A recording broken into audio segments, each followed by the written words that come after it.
지난 주말 동안 우리 국민들은 정말 대통령이 스스로 국민 전체의 대통령이 될 의지도 그리고 그럴 능력도 없다라는 것을 스스로 나타내는 모습을 보면서 정말 절망했던 그런 주말이었다고 생각이 듭니다. 그리고 오늘 오후에 경제부총리가 추경안을 들고 또 저를 찾아온다고 합니다. 지난번 원내대표에게도 방문해서 추경안 설명을 했다고 하는데 오늘 이렇게 또 오는 거 다분히 언론 의식한 언론 플레이용이라고 생각이 듭니다만은 일단은 정치 도의적으로도 대통령의 돌격 명령으로 국회가 난장판이 되고 국회에서 테러 수준의 일이 벌어진 데 대해서 단 한마디 사과도 없이 추경안을 들이미는 것 도의적으로도 있을 수 없는 일이고요. 내용 면에서도 이거는 국민을 속이는 사기 추경이다라고 볼 수밖에 없습니다.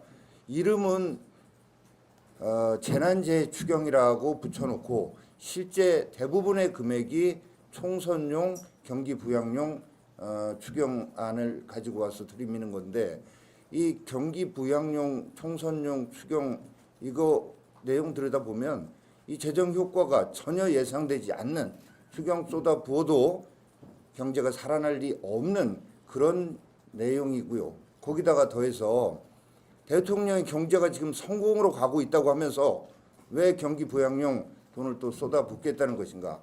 재난재해 추경 마찬가지입니다. 강원도 산불 피해된 주민들에게 돌아갈 돈은 한 푼도 없는 그런 추경안을 가지고 와서 재난재해 추경이라고 국민을 속이는 이런 사기 추경을 들이밀고 있는 이 정권에 대해서 정말 언론이 이 추경을 제대로 좀 분석해서 보도를 좀 해주기를 이 자리를 빌어서 부탁을 드립니다. 오늘 새만금에 이렇게 뜻깊은 장소에 단군 이래 최대 국책 사업이었던 이 현장에 와서 최고위원을 하는 여러 가지 감회가 있습니다만은 이 새만금 관련해서도 요즘 국민들 사이에서 회자되는 문제는 문재인이다라는 이 말의 예외가 아닙니다. 작년 10월 30일 날 문재인 대통령이 이 지역에 와서 갑자기 여의도 면적이 13배 되는 이 태양광 사업단지 조성하겠다라고 이렇게 얘기하니까 우리 전북 도민들 30년 기다렸더니 결국 한다는 게 태양광이냐 이런 반응 나왔습니다. 그런데 이틀 만에 새만금 개발청에서 밝힌 내용 보면 더 기가 막힙니다. 20년만 태양광하고 다시 철거해서 원래 목적대로 쓰겠다. 자, 6조 원의 시설 투자비 들여가지고 20년 운영해서 투자비 회수도 안 될 거라는 이런 예상이 지배적인데 그럼 20년 동안 뭐하러 이 태양광 사업을 여기다 하겠다는 것인지 그 과정에서 지역민들의 의견 또 지역의 지자체의 의견은 한번 제대로 듣고 이런 결정을 한 것인지 묻지 않을 수 없습니다.